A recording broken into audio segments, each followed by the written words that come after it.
elected. Michelle Malkin, thanks for joining us. Agent Peter Strzok pulled from the Mueller probe after sending anti-Trump and pro-Clinton text messages.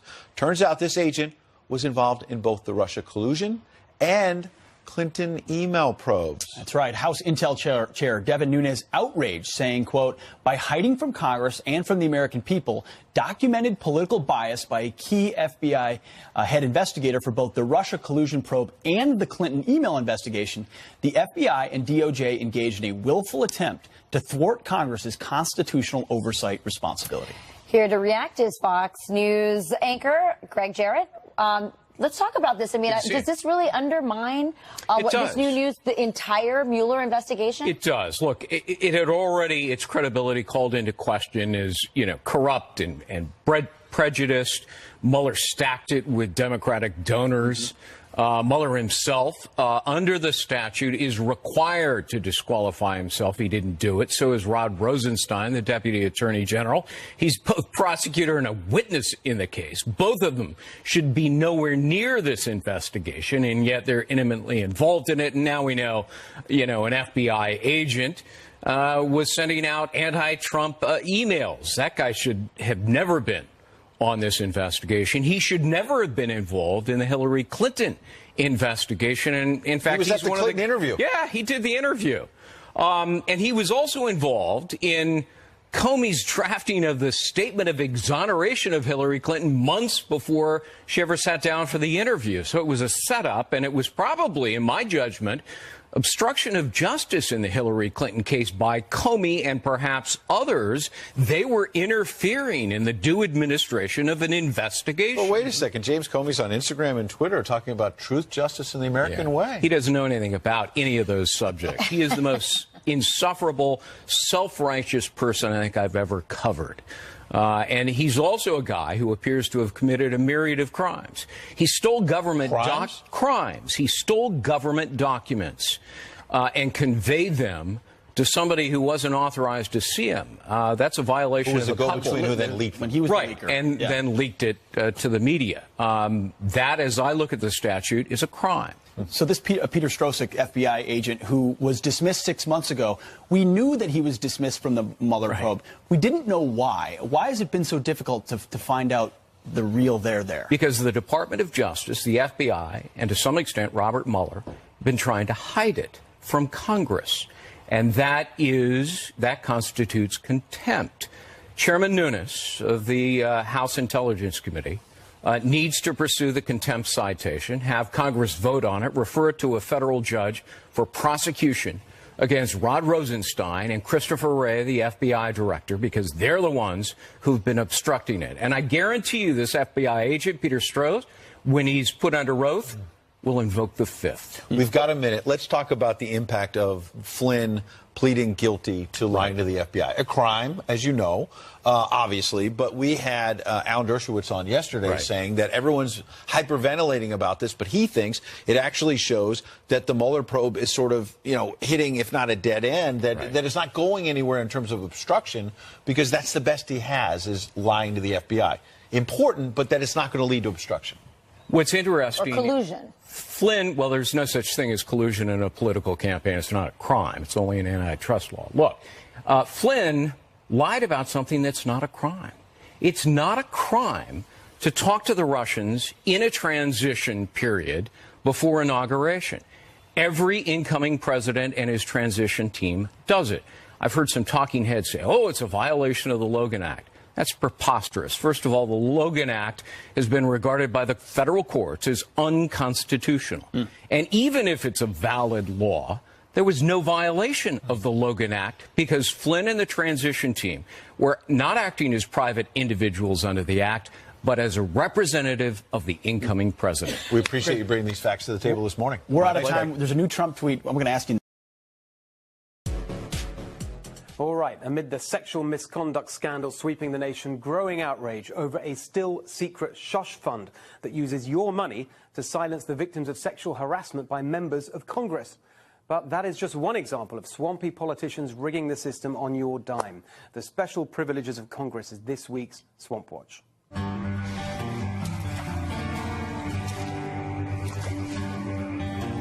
The Congressional Shush Fund, fast becoming a major national scandal, has spent more than $17 million in taxpayer dollars to settle workplace disputes on Capitol Hill since 1997.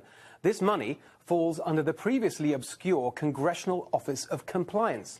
Compliance with what? The sexual incontinence of dirty old men who happen to have got themselves elected to Congress? In a 2014 case, Texas Republican Blake Farenthold spent $84,000 from the fund to pay off Lauren Green, his communications director, who accused him of sexual harassment, claiming another aide told her Farenthold had sexual fantasies about her. When Green complained, she was fired. Her subsequent lawsuit got her that $84,000 taxpayer-funded settlement. This shush fund is just one way lawmakers cover up their abuse. Democrat John Conyers is reported to have paid off one of his former employees alleging sexual misconduct out of his office budget, like an expense claim. You know, staplers, photocopying, assaulting the staff and covering it up. That shush fund looks like it could be just the tip of the iceberg. But these aren't the only examples of the swamp putting itself first. We elect members of Congress to represent our interests, but they spend most of their time and our money on their interests. That's not some populist slogan. It's literally how they spend their time. A leaked PowerPoint slide from the 2013 Congressional Orientation for Newly Elected Democrats recommended that every member spend 4 hours a day in call time. That's swamp speak for raising money. An additional hour is for strategic outreach, i.e. sucking up to big donors. And then, after all that begging for money, there's an hour for, get this, recharge time. All told, the official recommendation is that lawmakers spend less than half their day doing actual congressional work, and most of it raising money for their stupid campaigns to get re-elected so they can come back and do it all over again. That's their real priority. On his way out of Washington, former Democratic Representative Steve Israel wrote a searing account of his time in Congress, explaining how he was taught that rule number one was to get re-elected.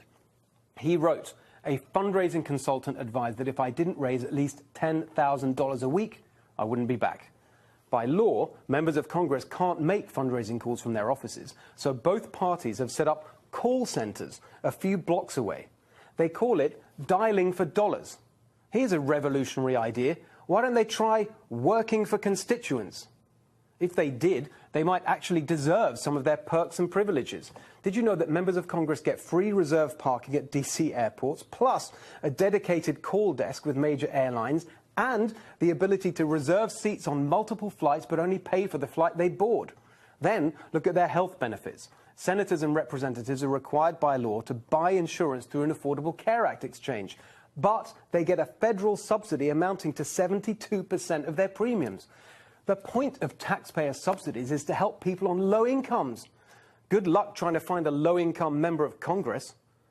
A rank-and-file congressional salary is $174,000 a year, nearly $120,000 more than the average American household. That puts every member of Congress in the top 5% of incomes. Members also get an annual office allowance, with an average of over $1.2 million for a House member and over $3 million for a senator. Theoretically, those expenses are available for public scrutiny. But look at one of the expense reports. They're so vague you could hide anything in them, like payments to silence sexual harassment victims. Transparency never looked so murky. Now, you might think the D.C. gravy train stops when members of Congress leave office. Come on, this is the swamp we're talking about.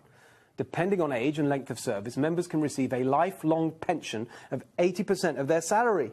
That adds up to $139,200 in annual taxpayer-funded retirement benefits for life. Compare that to the average retirement income for Americans 65 and over, $31,700 a year.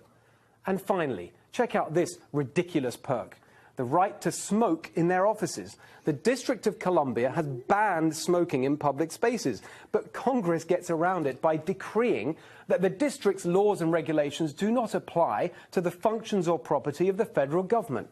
How fitting that our swampy lawmakers can just decide that local laws apply to everyone but themselves. Former Speaker John Boehner certainly took advantage. He was an infamous Capitol Hill smoker. When his successor moved into his office, Paul Ryan had to spend taxpayer dollars on an ozone machine to, quote, detoxify the environment. Detoxify the environment. I think that applies to more than just the stench of John Boehner's office, don't you?